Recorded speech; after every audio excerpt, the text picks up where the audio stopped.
อมใจยอมใจที่ใกล้สลาย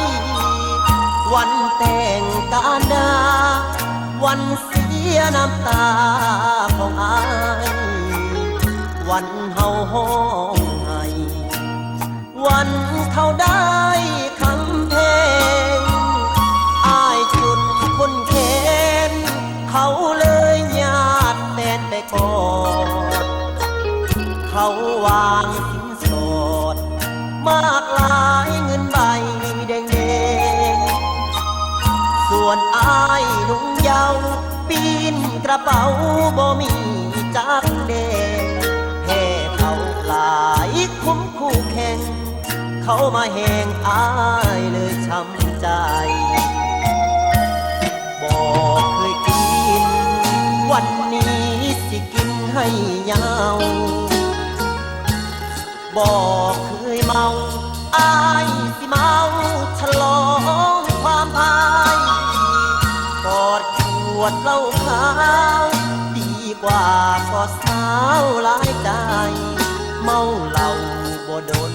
กะหายเมาใจอายน้ำตาโนกอดขวดเหล้าขาวขอกินให้เมาขาดที่เอาน้ำดีฉลมใจที่กระนองเจ้าหลังน้ำสังอายนั่งหลังน้ำตานองเขาโอบเจ้าเข้าในห้องอายดวดยาดองฉลองวันพาย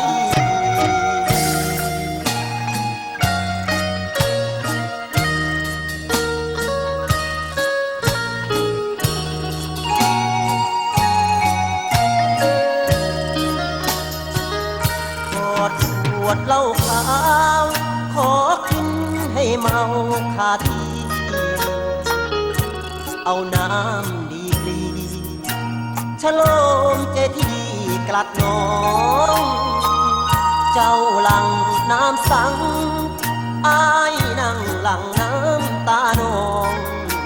เขาโอบเจ้าเขาในห้องอายดวดยาดองฉลองวันพาย